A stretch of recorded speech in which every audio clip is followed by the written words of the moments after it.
frugal parce qu'effectivement, on ne va pas déjeuner aujourd'hui. Donc, nous sommes donc tous frugales. Claire Delfosse, Université Lyon 2, laboratoire d'études rurales. Je parle aujourd'hui à la place de Bernard Pecker, qui est retenu et qui est coordonnateur scientifique du projet. Serge Bonnefoy, secrétaire technique de Terres en Ville, référent acteur du projet. Bien, donc nous allons vous présenter rapidement le projet. Non, oui. Alors, ce projet frugal, donc formes urbaines et gouvernance alimentaire, est un projet qui a émané d'une demande d'acteurs. En fait, c'est presque plus une demande d'acteurs qui est allée après chercher des scientifiques qui s'interrogeaient aussi sur ces questions. Alors pourquoi, quels sont nos questionnements? En fait, nous partons finalement des territoires, peut-être plus que de la production. Donc c'est le lien et la complémentarité avec SIAM, d'une certaine façon. Ce projet est tout à fait complémentaire et articulé avec le projet précédent. J'en profite pour le dire tout de suite, d'entrée du jeu.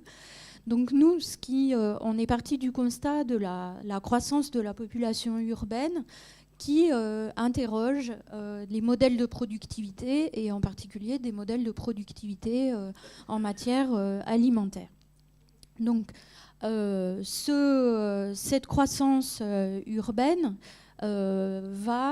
pose des questions sur les quantités pour nourrir la population urbaine, mais aussi les effets de la croissance urbaine sur les terres agricoles. Donc on est bien dans l'idée d'un système et d'un jeu entre la ville et la production, et ses besoins et les espaces de production. Donc on se rend compte, aujourd'hui nous avons tous fait le constat d'un besoin de la mise à plat des éléments de l'organisation alimentaire.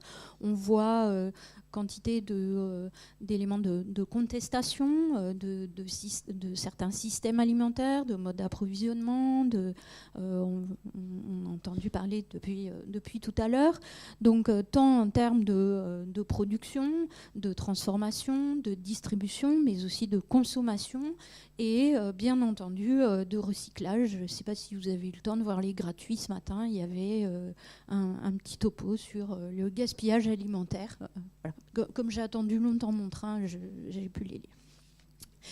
Voilà. Donc tout cela est combiné à une multiplicité d'initiatives citoyennes depuis quelques années, notamment en matière alimentaire, qui interpellent les régulations des politiques qui fonctionnaient traditionnellement autour de la question alimentaire. Donc nos hypothèses de travail partent de l'idée qu'il existe des systèmes alimentaires urbains distincts, repérables, et que on a des formes urbaines, c'est-à-dire que la ville telle qu'elle se construit, telle qu'elle se développe elle-même, et le système alimentaire tel qu'il évolue lui aussi de son côté, s'influencent mutuellement. Donc c'est bien dans cette interaction entre des formes urbaines, donc des territoires urbains, et l'évolution des systèmes alimentaires que nous centrons nos interrogations. Alors, ces deux hypothèses impliquent donc une vision de l'alimentation qui est à la fois comme un bien privé, bien entendu, un bien public et un bien commun. Tout cela justifiant l'action publique. Donc, c'est bien aussi autour de l'action publique que nous allons aussi porter notre regard. Alors, notre question, c'est existe-t-il des systèmes alimentaires urbains qui seraient distincts, repérables?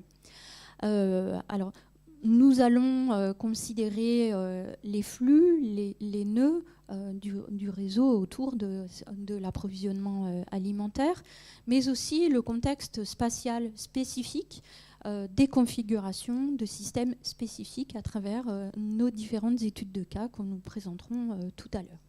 Cela nécessite aussi de prendre en compte des éléments forts, comme la question de l'écologie, qui réinterroge aussi nos pratiques alimentaires à tous et les politiques alimentaires, la proximité qu'on a largement évoquée déjà depuis ce matin, mais aussi bien sûr la climatologie, l'évolution du climat, les liens aussi et l'impact que peuvent avoir les modes de consommation des villes sur l'évolution climatique.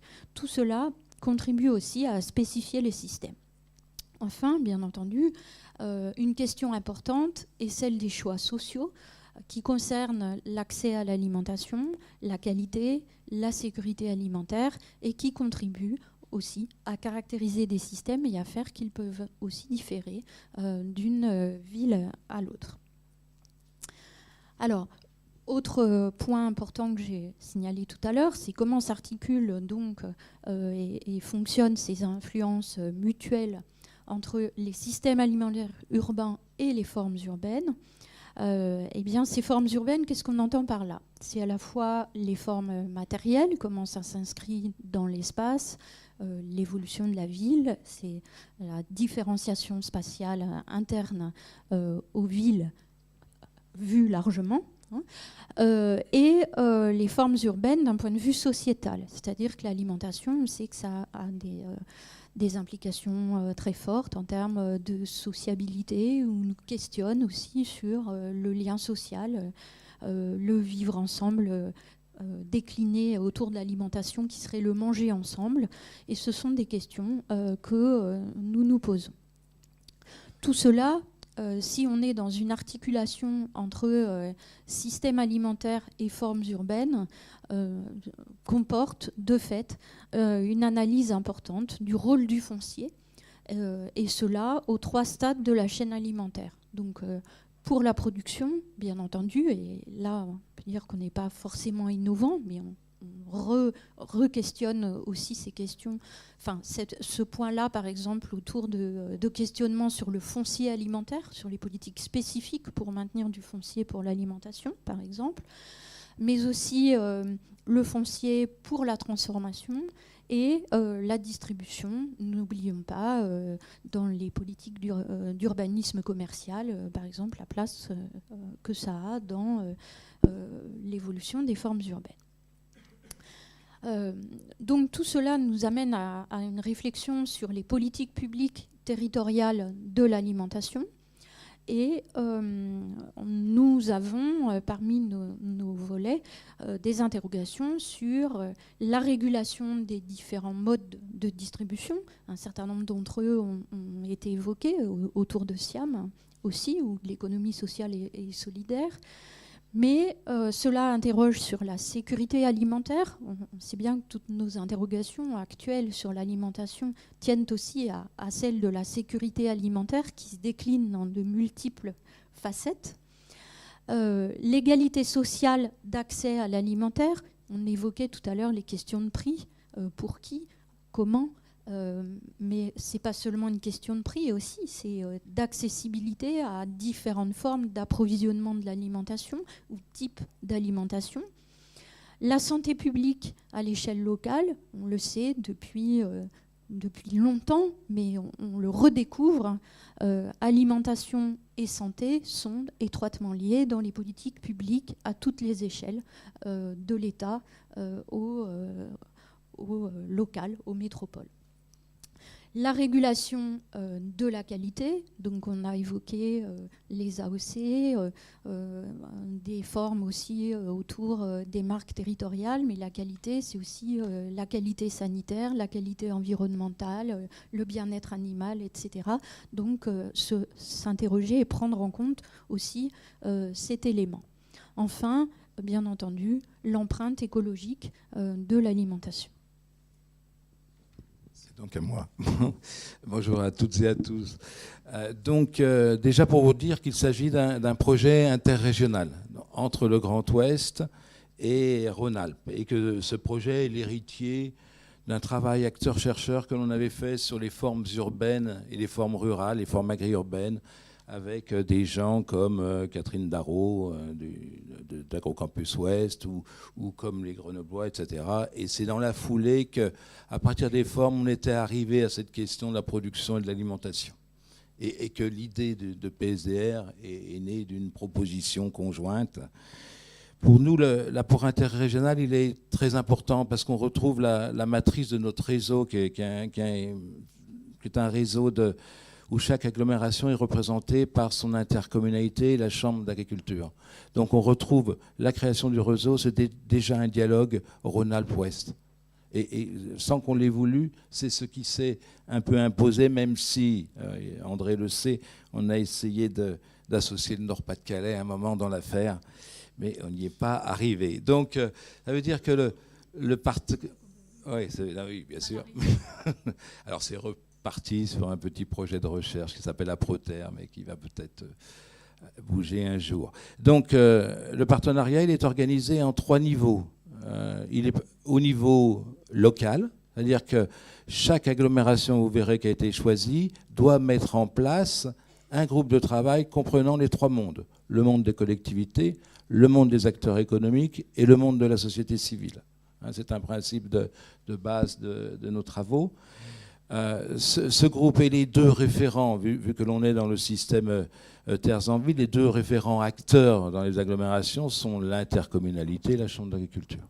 Mais il y a bien les 3 mondes présents.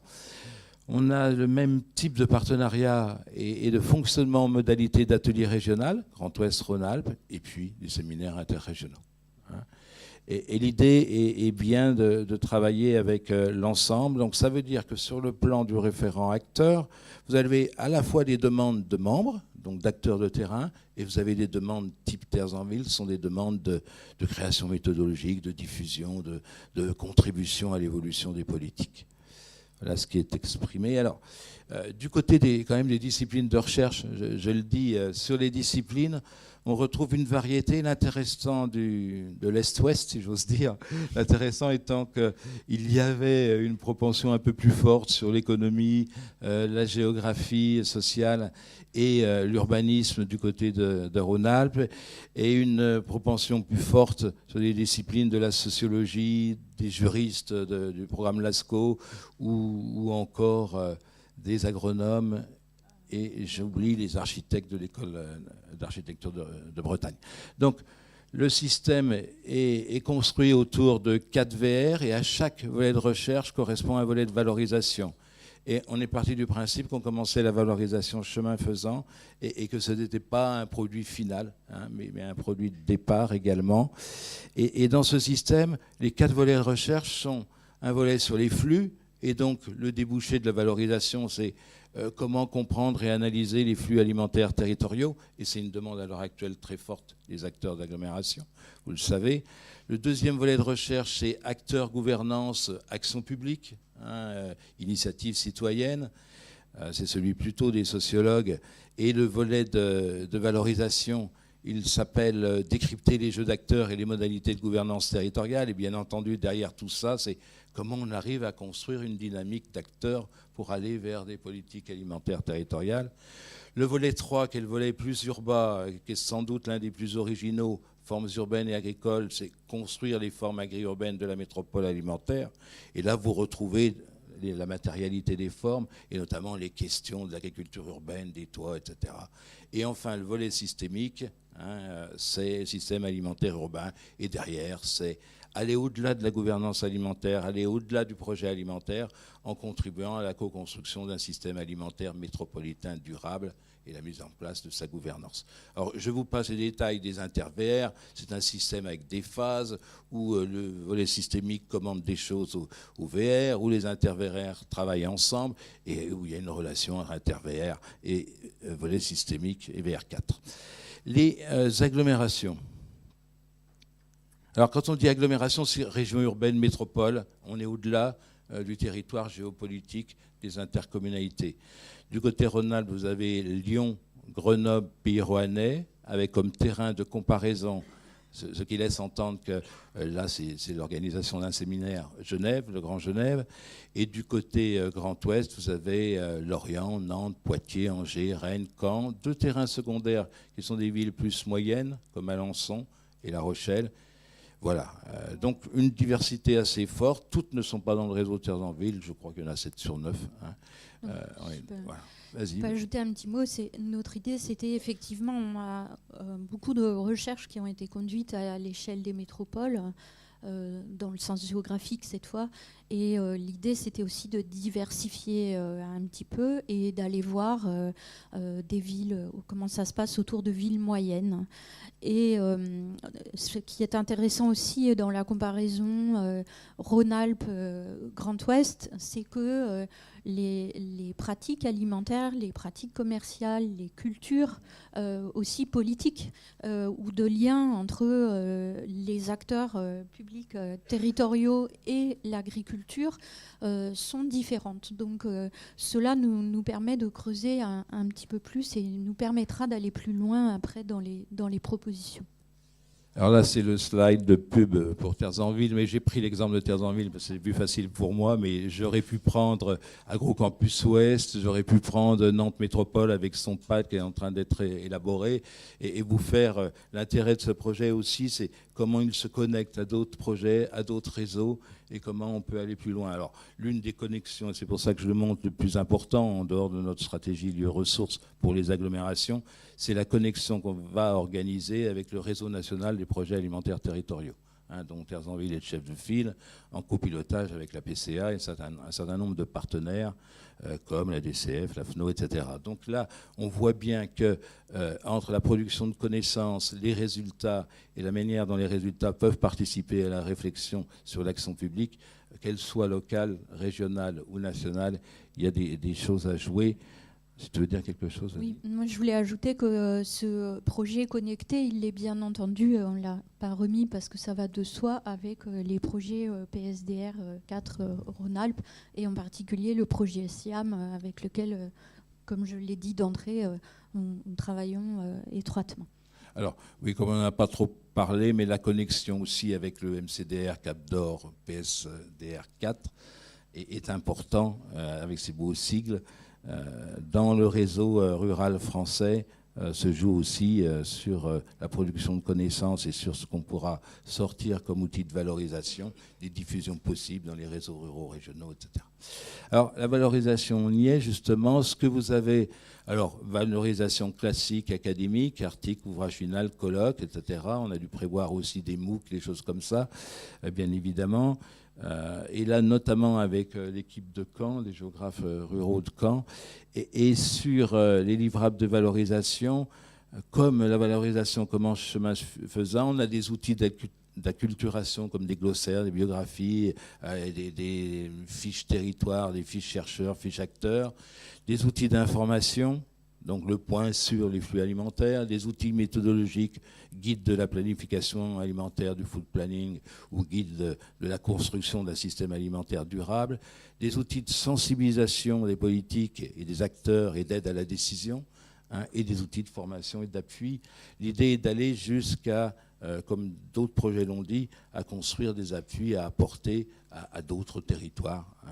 Une diffusion multi-acteurs, et je crois que la contribution à l'innovation, au développement régional, Frugal aborde la rencontre du monde rural et du monde urbain à propos de l'enjeu partagé de l'alimentation territoriale, donnant lieu à une gouvernance spatiale, économique, sociale complexe. On considère que ce travail-là doit amener des données inédites, parce que vous savez bien que c'est un des thèmes assez idéologique, où il y a un certain nombre de partis pris et qu'on a considéré que l'objectivation pouvait aider la mise en mouvement des acteurs et des décideurs, qu'il faut donc déconstruire un certain nombre de clivages, une approche innovante par les formes agricoles urbaines, parce que l'un des impensés des politiques alimentaires, c'est justement l'organisation du commerce alimentaire et la façon dont on le réintègre à des projets alimentaires territoriaux, sans parler même de l'héritage de formes anciennes et de leur reconversion des formes urbaines anciennes, la démarche interrégionale et le questionnement des politiques publiques. Pour en savoir plus, vous pouvez aller sur le blog qui est déjà en place, qui s'appelle frugalresearch.wordpress.com. Vous voyez qu'en ville, on se la pète grave.